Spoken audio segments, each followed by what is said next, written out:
기를 얻게 할 것이니라. 아멘. 주후 64년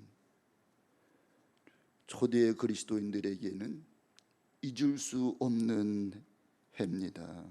AD 64년 7월 19일 로마에 대해 화재 사건이 일어납니다. 로마 시내 전역에 불이 났습니다. 수많은 사람들이 불에 타 죽고 모든 집들이 다 타버렸습니다. 누가 고의적으로 불을 지른 거예요? 화재가 진압된 후 여기저기 널려진 폐허의 잿더미 속에서 로마 시민들의 마음을 황폐하게 할 무렵 로마시에는 한 악성 루머가 퍼지게 됩니다.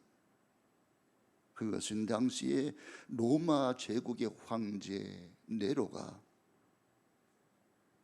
술에 취해 자신의 시흥을 돋구기 위해 부하들을 시켜서 로마 전역에 동시에 방화를 했다고 하는 소문이었습니다. 그런데 그것은 사실이었어요.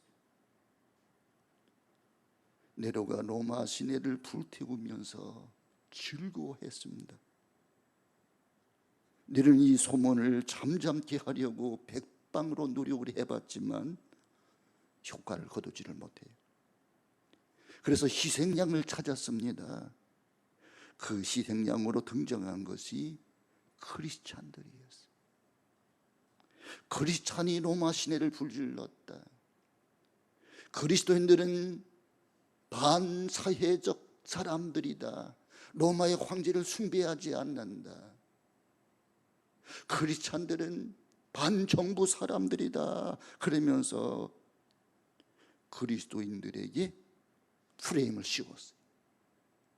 그리고 그리스도인들을 찾아 처형하자 곧이어 그리스도인들이 체포되기 시작을 합니다.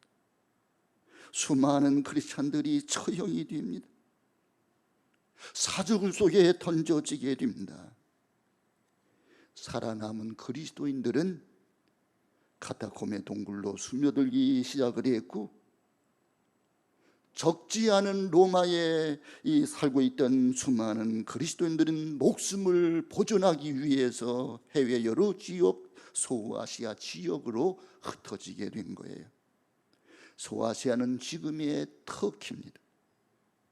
학자들 사이에 약간의 이견은 존재하지만 베드로전서는 이때를 전후해서 쓰여진 서신이다.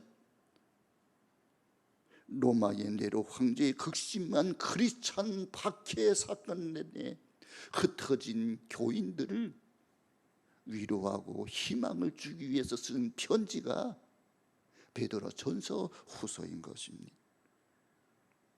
베드로전서 4장 12절 13절은 이런 시대를 배경으로 잘 전달해 주는 말씀으로 보여지는데요.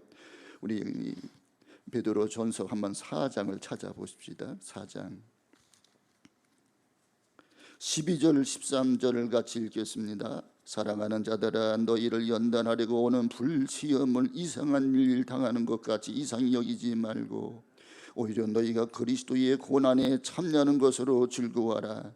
이는 그의 영광을 나타나실 때에 너희로 즐거워하고 기뻐하게 하려 함이니라. 불시험을 저들은 당하고 있습니다. 큰 혼란과 핍박 속에 있습니다.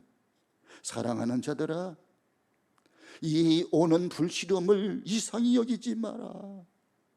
그리스도의 고난에 참여한 것으로 여기고 오히려 즐거워하라고 위로의 편지를 쓰고 있는 거예요.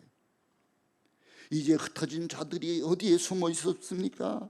오늘 본문의 말씀 1절을 다시 한번 보겠습니다. 예수 그리스도의 사도 베드로는 본도, 갈라디아, 갑바도기아, 아시 그리고 유럽 일부입니다. 거기에 크리스찬들이 숨어 들어간 거예요. 거기 숨어 지내게 된 거예요. 저들은 큰 고난을 겪고 있습니다.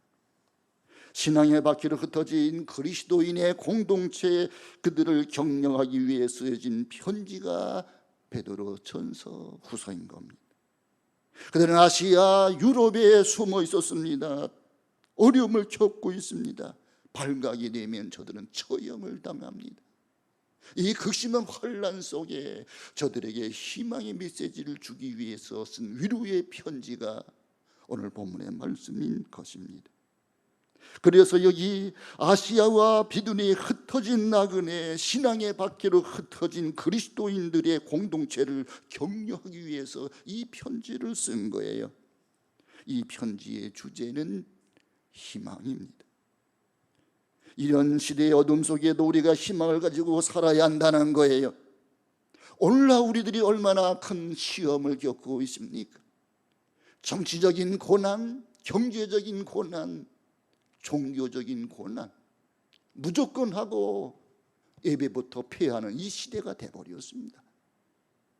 지하철도 멈추지 않고 시청의 사람들도 멈추지 않는데 교회는 멈춰야만 됩니다. 카페도 PC방도 멈추지 않는데 교회는 스톱이 돼야 됩니다. 이런 종교적인 어려움을 지금 우리가 겪고 있습니다. 이런 어려움 속에서 우리 사도 베드로를 통해 주시는 말씀으로 우리가 위로를 삼았으면 좋겠습니다.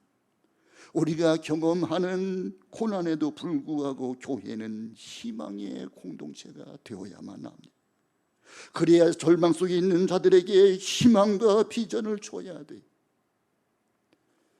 베드로가 이 편지를 쓰던 1세기와 오늘 우리가 살아있는 20세기, 21세기는 분명 다른 시대인 것은 사실입니다만은 우리의 희망을 위협하는 전 세계적인 테러와 이 전쟁, 그리고 대립과 이념 전쟁이, 또 코로나19로 인한 그러한 모든 고난이, 민족 내부로부터 오는 그러한 갈등이 우리를 괴롭히고 있습니다.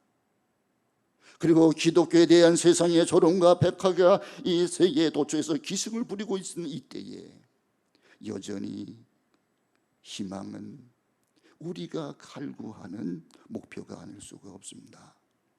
그렇다면 우리가 여전히 이런 절망적인 세상에서 희망을 갖고 살아갈 이유가 무엇인가? 오늘 사도 베드로를 통해 주신 말씀이 우리에게 희망이 되고 비전이 되었으면 좋겠습니다. 우리가 이 어려운 절망 가운데서도 희망을 가져야 될 이유가 무엇입니까? 첫째는 부활하신 주님이 함께 하시기 때문에. 우리 옆에 계신 분들에게 한번 축복합시다. 집사님, 권사님, 부활하신 주님이 함께 하세요. 부활하신 주님이 함께 하심을 믿으시기를 바랍니다. 부활하신 주님이 함께 하세요. 그리스도인들에게 있어서 우리가 주님을 만난 사건은 희망의 시작입니다. 왜냐하면 우리를 찾아오신 부활하신 주님은 인생 최대의 절망인 죽음을 깨뜨리고 부활하신 주님이시기 때문에 우리 주님은 사망 권세를 깨뜨리고 부활하셨습니다.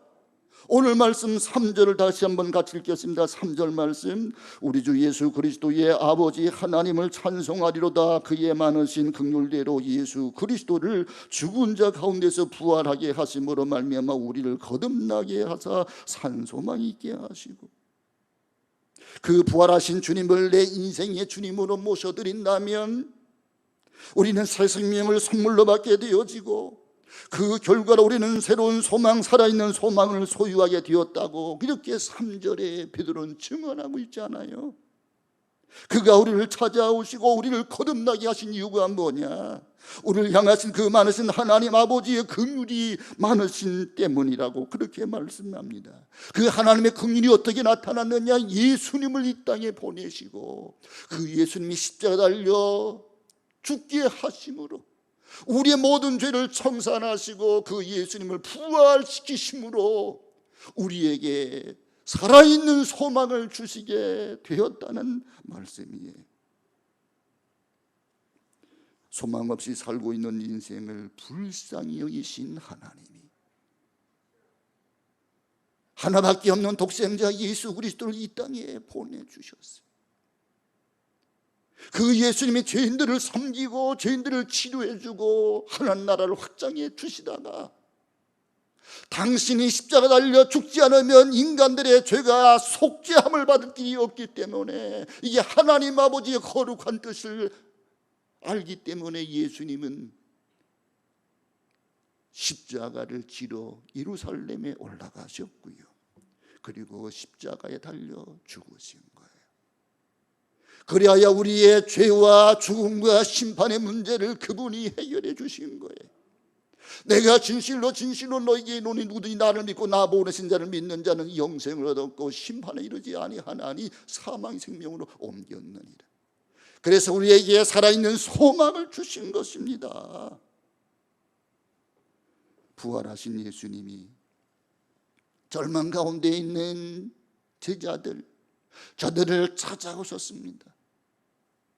저들은 디베라 바닷가에 가 숨었습니다.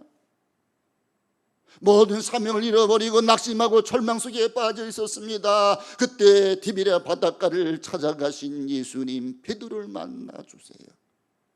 그리고 한 가지만 물으세요. 내가 나를 사랑하느냐? 베드로는 자신 없지만 자기에게 신랑 같은 그러한 믿음을 가지고 말합니다. 예, 제가 주님을 사랑합니다. 내 양을 먹이라. 내 양을 치라. 내 양을 먹이라. 3번 사랑을 재확인하시고요.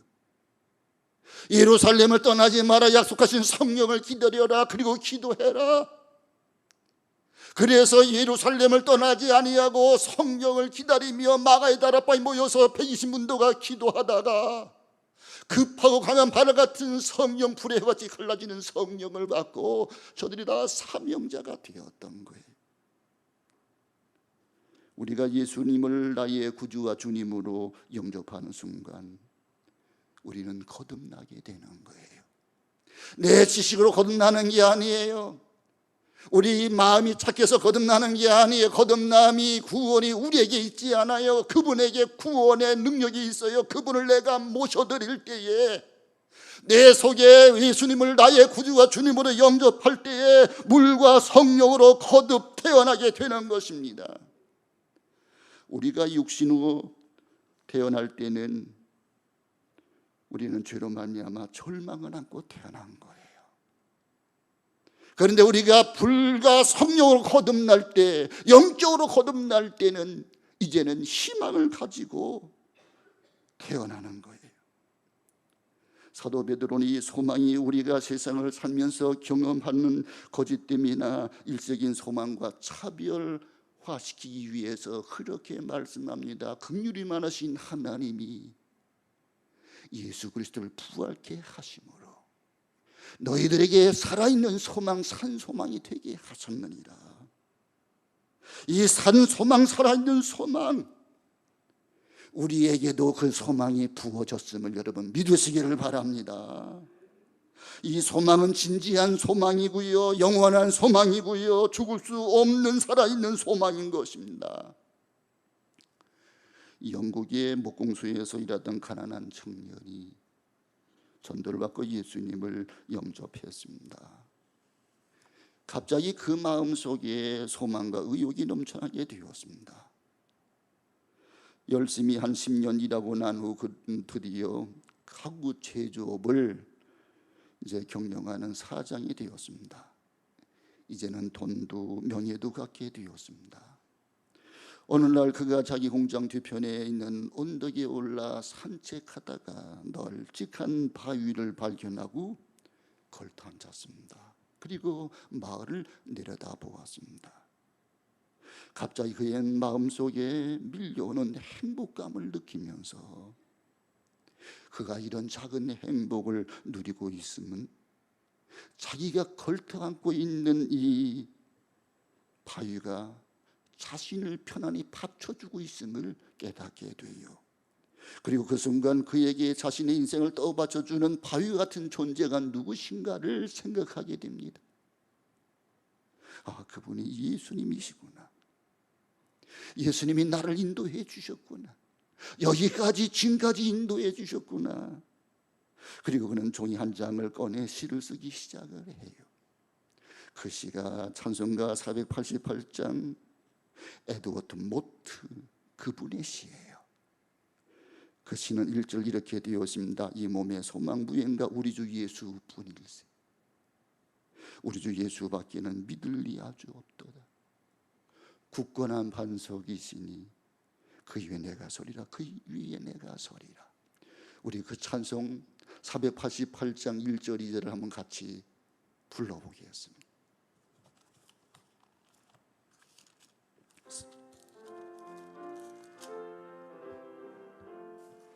이 몸의 소망 무언가 우리 주 예수뿐일세. 우리 주 예수밖에는 믿으리 아주 없도다. 주 나의 반석이시니 그 위에 내가 서리라. 그 위에 내가 서리라.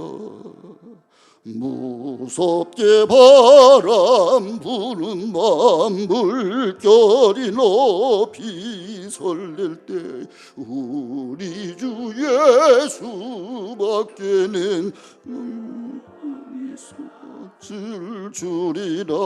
주 나의 반석이시니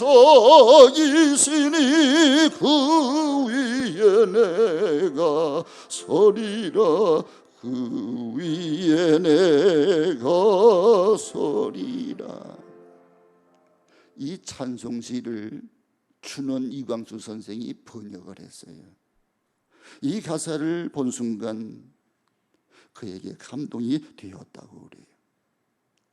저와 여러분도 예수님을 믿으시지 않나요? 예수님은 살아계신 하나님이시지 않나요? 사망 권세께 드리고 부활하신 부활의 주님이시지 않나요? 그 부활의 주님이 여러분 저와 함께 하심을 믿으시기를 바랍니다. 그분이 우리와 함께 하시는데 우리는 흔들 수 없는 소망의 사람이 된 거예요. 이제 우리 성도들은 예수를 구주로 영접하고 한 교회에 모였습니다. 우리 교인들은 믿음의 공동체입니다. 사랑의 공동체입니다. 소망의 공동체입니다. 신망의 공동체인 거예요. 그래서 사도 베드로가 베드로전서 3장 15절에 이렇게 강조합니다. 우리 베드로전서 3장 15절을 찾아보겠습니다. 3장 15절 말씀. 너희 마음에 그리스도를 주로 삼아 거룩하게 하고 너희 속에 있는 소망에 관한 이유를 묻는 자에게는 대답할 것이 항상 준비하되 온유와 두려움으로 하고. 누가 나에게 묻는다면 당신이 왜 교회를 다닙니까? 그렇게 묻는다면 여러분 대답할 말을 준비하고 있으라는 거예요. 내가 교회를 다니는 이유는, 내가 예수님을 믿고 내가 신앙생활하는 이유는 예수님이 나의 산 소망이 되었기 때문이라고. 그렇게 말할 준비를 하라. 그런데 온유함으로, 겸손함으로, 두려움으로 하라. 이렇게 말씀하죠. 또한 우리가 이러한 소망을 나누고 살아가기로 결심한다면 부활하신 주님께서 우리와 함께 하세요. 40일 동안 부활하셔서 저들 함께 하셨던 예수님이 승천하시면서 마지막 주신 말씀이요, 모든 족속을 제자로 삼아라. 아버지 아들과 성령 이름으로 세례를 주라. 내가 가르친 모든 것을 가르쳐 지키게 하라. 이건 명령이에요. 그런데 약속이 주어집니다. 이렇게 모든 족속을 제자로 삼아 아버지 아들과 성령 이름으로 세례를 주고 이 예수님 말씀을 가르쳐 지키게 한다면 내가 세상 끝날까지 너희와 항상 함께 있겠다. 임마누엘 주님이 약속하신 거예요. 부활하신 주님이 비를 통해서 말씀하세요. 흩어져 살고 있는, 고난을 겪고 있는 초대 그리스도인들에게 희망을 가지십시오. 희망을 가져야 될 첫 번째 이유가 뭐라고요? 하나님의 긍휼 때문인데, 긍휼이 마신 하나님이 예수님을 이 땅에 보내주셨고 예수님이 부활하셨기 때문에 희망을 가지라는 거예요. 두 번째는 우리가 희망을 가지고 살아야 될 이유가 뭐냐? 하늘나라 기업에 예비하심 때문이에요. 우리 한번 따라서 합시다. 주님은 천국을 준비해 주셨습니다. 우리가 소망을 갖고 살아야 될 또 하나의 이유가 뭐냐? 주께서 주의 백성들을 위하여 하늘나라 기업을 예비하심 때문이라고요. 오늘 말씀 4절을 같이 읽겠습니다. 4절 말씀입니다. 썩지 않고 더럽지 않고 쇠하지 아니하는 유업을 있게 하시나니 곧 너희를 위하여 하늘에 간직하신 것이라. 하나님이 유업을 준비하셨단 말이에요. 예수님이 처소를 예비하러 가노니 내가 가서 처소를 예비하면 내가 다시 와서 너희를 나 있는 곳으로 인도하여 주리라고 주님께서 약속하셨잖아요. 그 천국을 있게 하신다. 우리에게 천국을 주신다는 말씀이잖아요. 오늘처럼 격동하는 시대에서 기업하는 분들이 얼마나 기업이 가변적인지 유동적인지 불확실한지 기초가 막 흔들거리고 있어요. 오늘날 코로나로 인해서 많은 기업들이 문을 닫고 있어요. 소상공인들, 자영업자들이 큰 위기를 맞고 있습니다. 기업 활동이 위축을 받고 있습니다. 그런데 성경은 인간이 가지고 있는 세속적인 욕망, 그 희망이 다 그렇다는 거예요.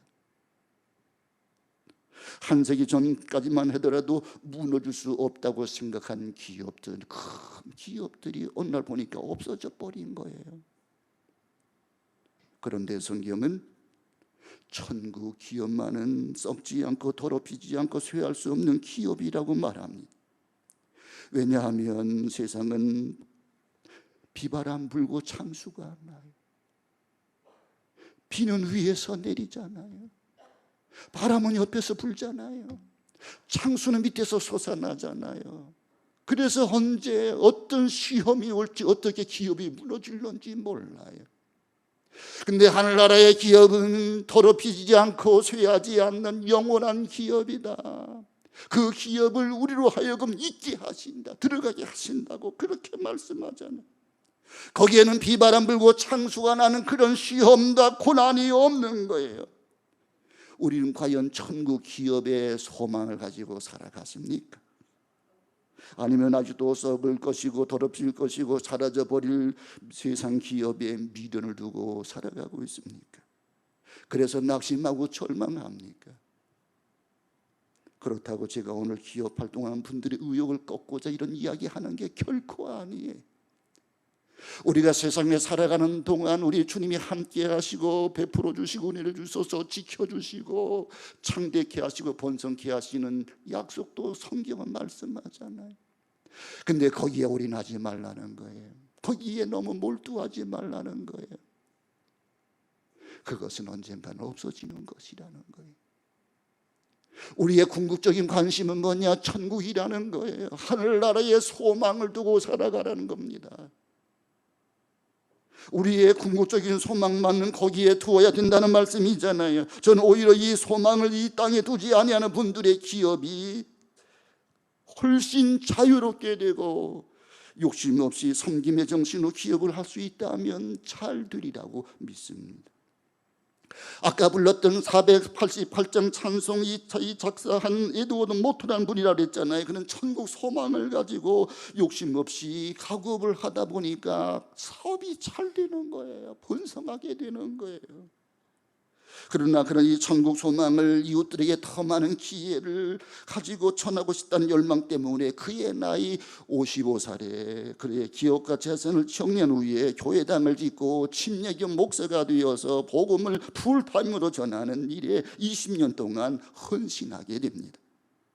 그러다가 그의 나이 77살 되던 해에 그는 평소 그의 소원처럼 강단에서 설교하다가 부르심을 받아요. 천국으로 떠나요. 이 찬송가가 3절 4절에 나와 있어요. 우리 3절 4절 다시 한번 불러보겠습니다.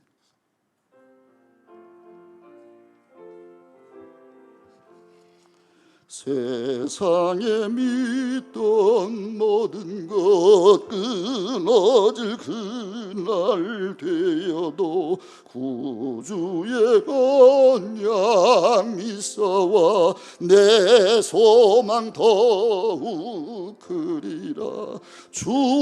나의 반석이시니 그 위에 내가 서리라. 그 위에 내가 서리라.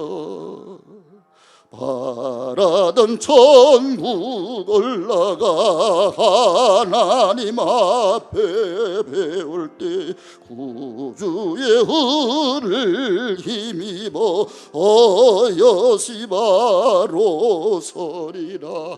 주 나의 반석이시니 그 위에 내가 서리라. 그 위에 내가 서리라. 사랑하는 성도 여러분, 우리는 좁은 길을 걸어가고 있습니다. 때로는 좁은 문을 통과해야 됩니다. 거기 많은 사람들이 걸어가지를 않아요.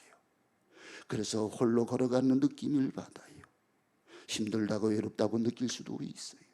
그러나 여러분, 이 신앙의 행로를 포기하지 마십시오. 환난이 온다고, 고난이 온다고, 경제적인 어려움이 있다고 포기하지 마세요. 믿음의 주에 온전케 하신 예수님만을 바라보세요. 그 길 끝에는 주님이 서 계세요. 우리를 환영하고 영접하기 위해서 면류관을 들고 서 계세요. 우리가 믿음을 지키면 의의 면류관을 씌워주실 거예요. 우리가 믿음으로 충성하면 생명의 면류관을 씌워주실 거예요. 우리에게 영화의 멸관도 씌워주실 거예요. 착하고 충성된 종아, 내가 잘하였다. 스데반을 주님께서 영접하시는 모습이 사도행전 6장 7장에 나오는데, 그는 복음을 증거하다가 돌에 맞아 죽어가요. 자기 옛날 친구였던 국회의원들이 자기를 돌로 쳐 죽이는 거예요. 그러나 그때 스데반은 주님을 바라봐요. 하늘이 열려요. 부활하신 예수님이 하나님 보좌 우편에서 벌떡 일어나셔서 면류관을 들고 서 계셨어요. 그래서 원수들 위해 기도할 수 있었어요. 예수님처럼 죽을 수가 있었어요. 그의 얼굴이 해같이 빛났습니다.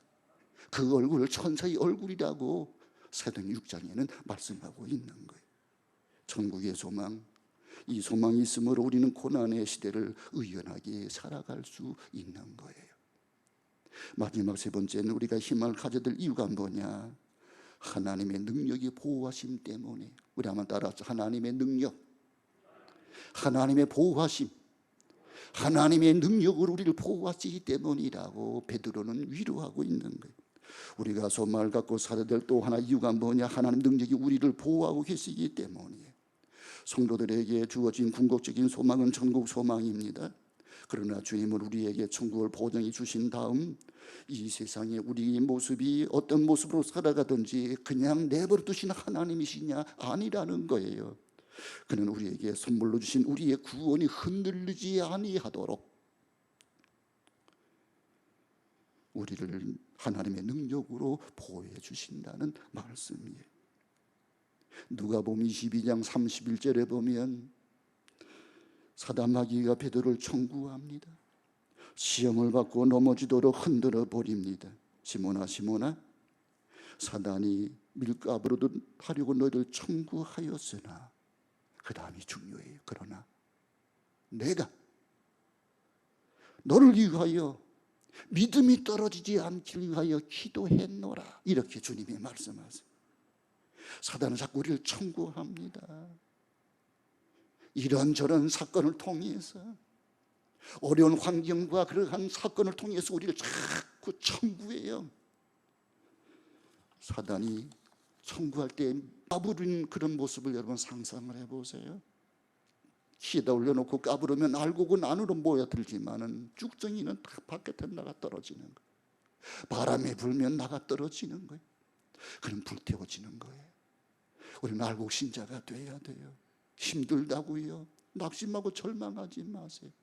하나님의 능력 우리를 보호하시기 때문에 여러분 믿음에 굳게 서시기를 바랍니다. 여기 본문에는 하나님의 능력이 두 가지 면에서 성도들에게 함께 하심을 약속하고 있습니다. 그것이 첫째는 우리의 구원이 유지될 수 있도록 능력으로 도와주시겠다는 것이고요. 두 번째는 우리가 시험이나 시련 속에도 잘 버티도록 그의 능력으로 지켜주시겠다는 말씀입니다. 여러분, 우리가 한번 예수를 구주로 영접하기로 마음속에 결단했다면, 예수를 내 마음속에 인격적으로 구주와 주님으로 영접했다면, 우리가 불과 성령으로 거듭났다면 우리의 구원이 흔들리지 않아요. 어떤 사람 우리 구원이 머리 왔다 갔다 하는 것으로 말씀하는 분이 있는데 그렇지가 않아요. 우리가 마음속에 예수님을 구주와 주님으로 영접한 이상 우리는 하나님의 자녀가 되는 거예요. 우리나라 하늘나라 생명책에 기록된 거예요.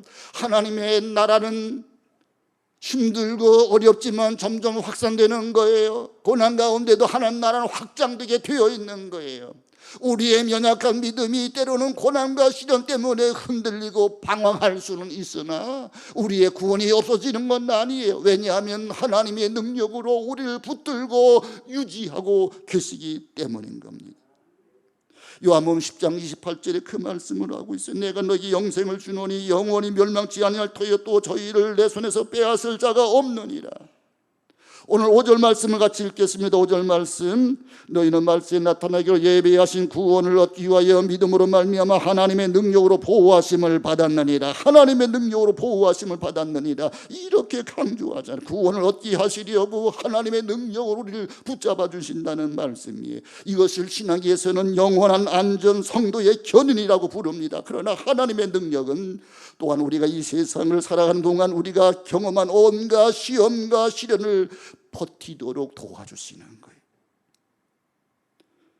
우리는 그렇게 물을 때가 있습니다. 하나님, 내 하나님 믿잖아요. 교회 다니잖아요. 왜 고난이 끝나지 않아요? 자꾸 고난이 찾아와요. 하나님이 사랑하신다면 이런 고난을 없애주셔야지요. 근데 그렇게 묻지 마세요. 그거는 비밀이에요. 하나님의 비밀이에요. 우리가 부분적으로 오늘 본문은 우리의 인생 예장에 이런 시련이 허용되는 이유를 베드로는 말씀합니다. 우리의 인격, 신앙적 인격이 성장하도록 성숙하려고 하나님 불시험을 허락하신다는 거예요. 불을 통과한 금이 마침내 아름답게 고난을 통해서 재련되듯이 하나님은 우리의 인격을 고난을 통해서 빚어가신다는 거예요. 고난을 통과하지 않고는 우리의 믿음이 자라지가 않아요. 고난을 통과하지 않으면 우리가 주님을 바라보지 않아요. 그래서 우리의 삶의 장에 고난을 하나님이 허용하신단 말이에요. 우리의 신앙이 자라도록 이 환난과 고난의 장을 통과하면서 우리의 신앙이 순수해지고 하나님을 집중하고 하나님을 바라볼 수 있도록. 그래서 사도 바울도 그렇게 로마서 5장에 말씀하잖아요. 환난은 인내를, 인내는 연단은, 연단은 소망을 바라보게 함이니라. 우리가 부끄럽게 하지 아니하면 우리에게 주신 성령으로 말미암아 하나님의 사랑이 우리 마음에 품받음이니 이렇게 말씀하잖아요. 바로 이러한 하나님 목적을 깨닫는 순간 우리는 시험과 고난 속에서도 기뻐할 수가 있는 거예요. 그래서 오늘 말씀 6절을 다시 한번 읽어보겠습니다. 6절 말씀, 그러므로 너희가 여러 가지 시험으로 말미암아 잠깐 근심하게 되지 않을 수 없으니 오히려 크게 기뻐하는도다. 크게 기뻐하도록 말씀하시죠. 그리고 7절 말씀 보겠습니다. 너희 믿음의 확실함은 불로 연단하여도 없어질 금보다 더 귀하여 예수 그리스도께서 나타나실 때에 칭찬과 영광과 존귀를 얻게 할 것이니라. 그렇습니다. 우리 주님이 나타나실 때에 우리가 주님 앞에 서게 될 때에 아까 불렀던 찬송처럼 주 앞에 어여시 서리라. 내가 환난을 지켰습니다. 믿음을 이겼습니다. 그러면서 환난을 통과했습니다. 믿음을 의지했습니다. 그때 주님께서 우리에게 착하고 충성된 종이라고 필요한 면류관과 상급을 우리에게 씌워주실 거예요. 그 하늘나라의 소망을 바라보라는 말씀이에요. 어느 분의 간증이에요. 자수성가에서 굉장히 성공했습니다. 과거 우리나라가 정말 가난했던 시대에 작은 공장에 하급 직원으로 들어갔어요. 그때 20만 원을 월급으로 받았다고 그래요. 열악한 환경 속에서 그분은 열심히 성실하게 일했어요. 아내가 열심히 기도해 주어서 버틸 수 있었다고 그럽니다. 이분은 나중에 그 아내를 통해서 믿음을 갖게 되었고 신앙생활을 열심히 하게 되었습니다. 한 번은 직장에 취직한 지 얼마 되지 않아서 도난 사건이 있었는데요, 혐의가 자기에게로 쏠리는 거예요. 이 사람이 새로 들어와서 일이 일어났다는 거예요. 그 사람 누가 시키지도 않았는데 자청해서 사무실을 구석구석 청소를 했다는 거예요. 그게 이유야. 왜 시키지도 않은 청소를 자청했느냐? 뭔가가 수상쩍다. 청소를 하면서 회사의 공금을 횡령했다. 부장되는 분에게 끌려가 문초를 받은 후에 당장에 그만두고 싶었다고 그래요. 열심히 기도하는 아내에게 이 사실을 알리고 기도를 요청했습니다. 다음 날 점심에 아내가 싸준 도시락을 열었는데요, 아내는 작은 쪽지를 도시락에 집어넣었다고 그래요. 대충 이런 내용이었답니다. 나는 당신이 다른 사람을 억울하게 의심하기보다 차라리 의심받는 사람이 된 것을 감사합니다. 당신의 억울함은 하나님이 때가 되면 벗겨주실 것입니다. 나는 당신이 당신을 의심하는 사람들을 비판하기보다 축복하는 사람이 되기를 원해요. 그리고 당신의 억울함을 느끼는 그런 어두운 직장이기에 나는 당신이 그런 직장에서 빛이 되기를 기도하고 있어요. 아내가 도시락에 넣어준 작은 쪽지의 편지입니다. 그러면서 그 아내가 베드로전서 2장 19절 이하의 말씀을 성경 구절을 적어줬다고 그래요. 우리 베드로전서 2장 19절을 한번 21절까지 찾아보겠습니다. 베드로전서 2장 19절입니다. 부당하게 고난을 받아도 하나님을 생각함으로 슬픔을 참으면 이는 아름다우나 죄가 있어 매를 맞고 참으면 무슨 칭찬이 있으리요. 그러나 선을 행함으로 고난을 받고 참으면 이는 하나님 앞에 아름다우니라. 이를 위하여 너희가 부르심 받았으니 그리스도도 너희를 위하여 고난을 받으사 너희에게 본을 끼쳐 그 자취를 따라오게 하려 하셨느니라. 그날 저녁 그는 여전히 오해를 받아도 청소하고 나오면서 자기를 문초한 부장님의 책상 위에 메모지를 남겼다고 그래요. 저는 부장님을 원망하지 않아요. 오히려 이런 일로 서로 의심해야 한 오늘의 세상이 된 것을 가슴 아프게 생각합니다. 그러나 그럴수록 이런 세상은 정직한 사람들을 필요로 한다는 채찍으로 오늘의 교훈을 삼겠습니다. 부장님을 사랑하고 축복합니다. 얼마 후에 그의 누명이 벗겨졌어요. 그는 회사 모든 이들의 신뢰 속에 진급을 계속하다가 그 회사의 대표이사가 이제 건강이 나빠서 그 회사를 물려줘야 되는데 누구에게 물려줄까? 가까운 가족이 없어요. 이 사람이 생각난 거예요. 그 사람에게 회사를 물려줬다고 그래요. 1세기 그리스도인들이 도처에서 핍박을 받으면서 당시의 세상을 이긴 비밀이 이런 하나님의 능력 때문입니다. 21세기 오늘날도 세상은 여전해요. 우리가 동일한 은혜, 동일한 능력으로 살아가야 되지 않겠습니까? 오늘날 이 시대의 젊은이들이 꿈을 잃어버렸다고 그래요. 연애도 포기하고 결혼도 포기하고 직장도 포기하고 3포세대, 5포세대, 7포세대, N포세대 1년에 14,000여 명이 자살하고 있어요. 왜 우리가 어려운 시대일수록 희망을 가져야 됩니까? 부활하신 주님께서 저와 여러분과 함께 하시기 때문에, 하나나라 기업이 예비되어 있기 때문에, 하나님의 능력이 우리와 함께 하시기 때문이에요. 이 어려운 시대를 믿음으로 희망을 가지고 절망하는 사람들에게 하나님의 비전을 선포하며 살아가는 우리 모두가 되시길 주 이름으로